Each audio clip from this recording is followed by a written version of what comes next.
So this is on the home screen, the app screen. Going to search, typing in PSC, and then the top result is Photoshop Camera.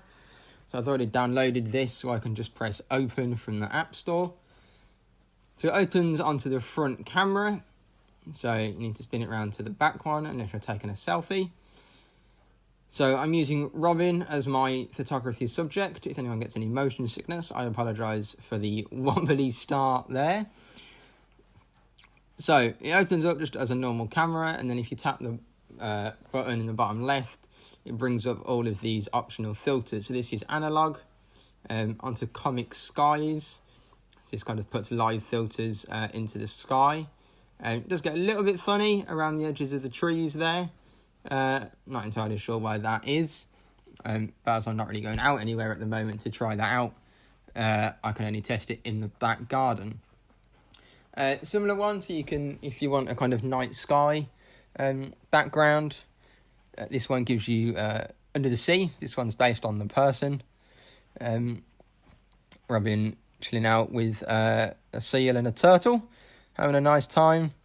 Again, you can see there's a number of lenses and kind of filters at the bottom. This is a pop art one. There's also kind of more basic ones that just kind of play with the effects. So I was just flicking through there on scenery. That kind of changes the hue and the saturation. And then the one we just looked at there was called Blue Skies. And that can give you some slightly better weather because it was a cloudy day. They release new lenses and new filters quite often. So this is the lens library. And you can flick through. So they have all sorts of ones. So these are a couple of Pride lenses that you can use if you want to add a Pride theme to some of your photos.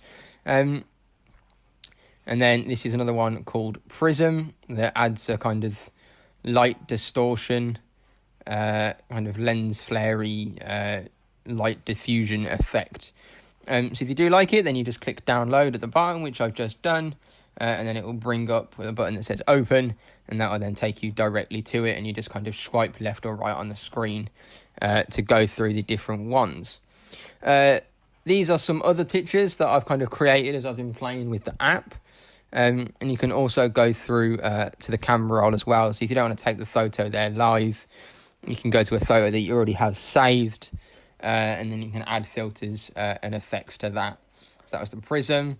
Back to analog.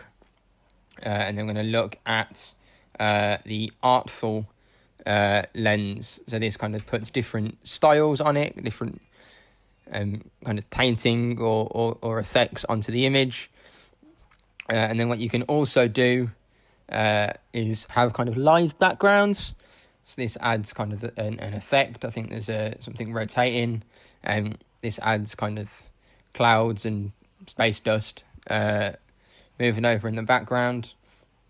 And then you can also, if you were kind of more familiar, you can look at kind of each component in a more traditional editing sense individually and affect those directly in the app as well.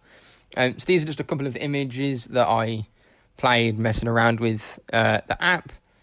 So have a play at home with some images as well. And these are just kind of some fun examples of what you can do.